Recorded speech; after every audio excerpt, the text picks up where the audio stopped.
everyone, this is Ksenia, welcome back. So today I want to talk about January books I've read in January. And there is quite a lot of books, but also most of them are short, so yeah.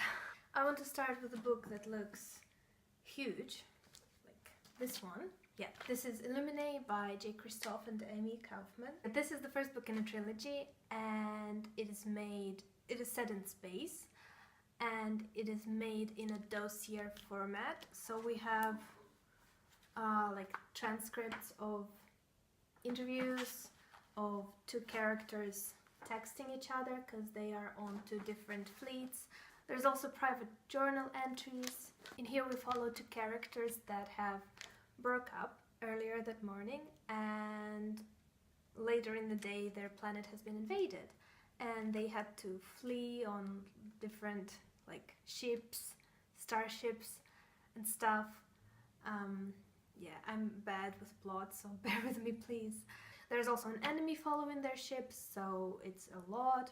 It can be quite difficult to connect to the characters in this format.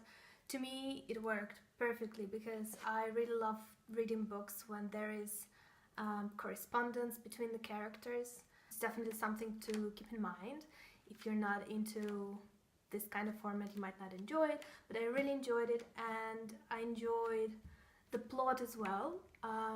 So I'm not a fan of sci-fi, but here there were two plot points that I absolutely adore in books. First of all, there's artificial intelligence going insane. I love it. And second of all, there's a virus outbreak, and it's very creepy and very disturbing, and it's everything I love. Also, I really love astronomy, and here, because it's set in space, there's a lot of talk about astronomy and cosmos and the universe, and lots of this stuff is discussed. I'm gonna show you some of the images from the later in the book. This one. I found those pages to be the most beautiful and impactful, even though there isn't any plot happening or characters. It's just slow and quiet moments, and I found them really impactful. The only thing that I didn't like about the book, around the middle of the book, something happens and then action just never stops, apart from those few instances in the end of the book that I just showed you, and I cannot deal with that. I couldn't breathe when I was reading. So yeah, if you're interested, I'd really recommend, but I also feel like everybody else has already read this book, so I don't know why I'm recommending it to anyone. But yeah, in case you haven't read it and you're interested in the format, I really recommend it. Then the next book I want to talk about is The Tenant of Wildfell Hall by Brontë, and this is the book that I absolutely adored. I loved it, and I have a review for it that I will link somewhere. The timing was perfect because I was reading Illuminae at the time, and I was also reading this one at the same time, so whenever Illuminae was getting too fast-paced and too young adult and too crazy and too sci-fi, I just switched to this one. It was calm and slow, and yeah, you know, it's Brontë, so I don't want to be talking too long about it because I've already made a huge, long review of this book. But I just want to say here that this is a very underrated classics, and it absolutely needs to be rediscovered and to be well known and to be loved and read just as much as Wuthering Heights and Jane Eyre.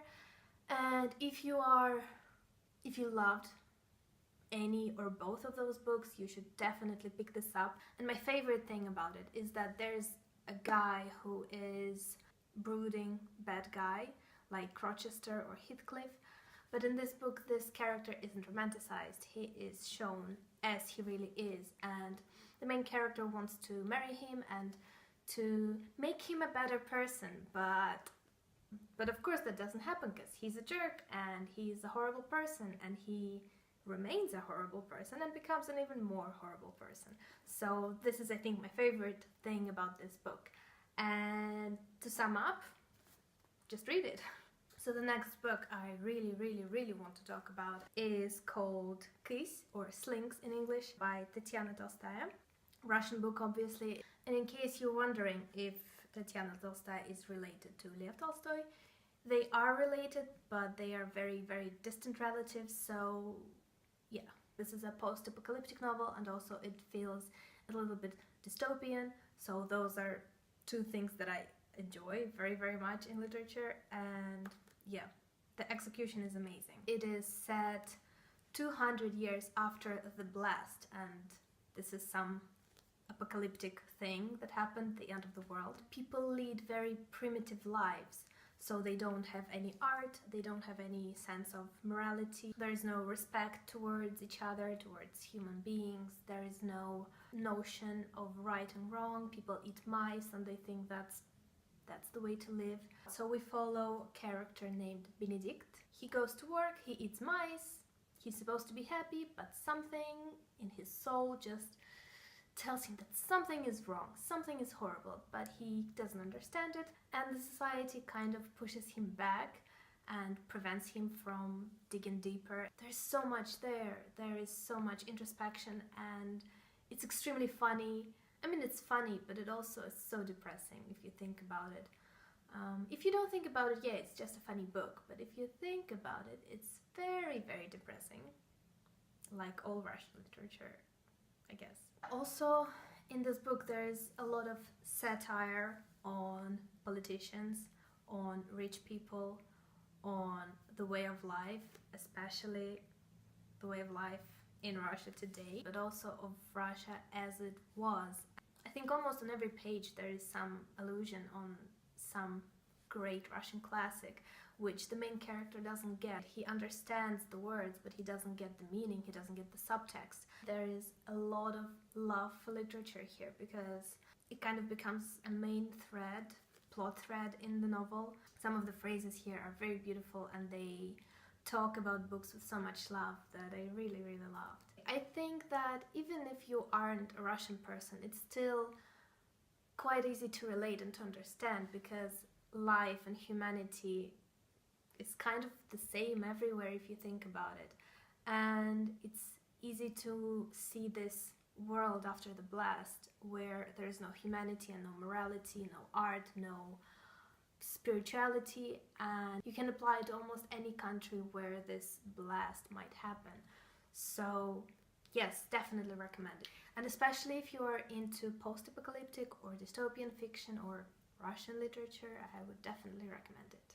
Then I want to talk about smaller books that I've read, and first of all there is Goblin Market and Other Poems by Christina Rossetti. I've always loved Christina Rossetti, and I think the last time I read her was around 5 years ago, and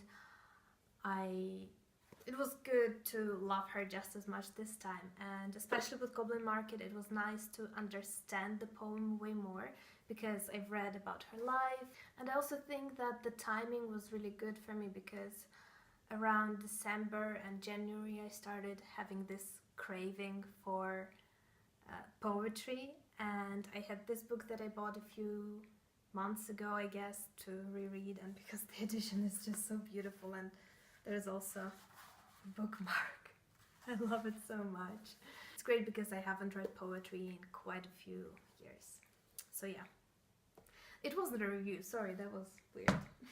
The next small book that I've read was Arrival by Shaun Tan, and this is an incredible novel. It is silent graphic novel, so inside you won't find any words, but you don't need words for that book, because it's so epic, but also it's so small and short. I don't know, it's a wonderful combination. The book tells the story of a man who had to immigrate to another country, leaving his wife and his daughter, and it just showed how he was trying to assimilate with the culture, I guess, and everything was new, everything was scary, and I related so much to that book, because I moved from Russia to Sweden 2 years ago, and there was a lot to learn, a lot of weird situations, a lot of errors and mistakes, and it's quite a difficult period of time when you're in a new country. The story is just very beautiful and very touching and sweet, and it just takes you 40 minutes to read, so I absolutely encourage everyone, if you see this book, just get it from the library or in the bookshop and read it. because it is absolutely worth it. And also I read another graphic novel this month, Saga by Bray and Vaughan and Fiona Staples. This was absolutely amazing. I loved it, and I haven't read that many comic books and graphic novels, but it's one of the best out of those that I've read. It tells the story of two characters from different species, as you can see here, and their species are at war, they hate each other, but obviously they fall in love. And the first book starts with a woman having a baby, which is quite climactic beginning, I think. They have to flee from lots of creepy stuff that is after them, and it's really fun, and it's very heartwarming and touching because you see this family, and of course there's the baby, they have to take care of the baby. It's very beautiful. There's an amazing ending, and I would definitely pick up the next volume. But I plan to read Book Thief soon, and I know the book will destroy me, so I kind of think that I need to read Book Thief, and then to heal my heart I would pick up the second volume. I don't know, we'll see how that works, but this is amazing. Yeah. And the last book I want to talk about is Before the Devil Breaks You by Libba Bray, which is a book I've talked quite a lot here already. It's the third book in a series of 4, the Diviner series by Libba Bray. I think I enjoyed this book the most because it had all the characters that were introduced in the first book and the second book. They've all come together and they are all doing their thing, and they're finally going against the evil. It's all very fun. There's lots of wonderful interactions between the characters, something you would expect from a young adult series, where lots of teenagers with hormones just bicker and have fun and support each other and love each other and hate each other. It's fun. I also think that even though it's a young adult book, it's not, I guess it's quite a fast read, but it's not a very light read because the book deals with a lot of heavy topics, because it is set in New York in 1920s, and there is a lot of bad things happening there, specifically with the eugenics movement, with the true American movement against immigrants and all of that. And my only criticism for this book is the same as for the previous 2 books.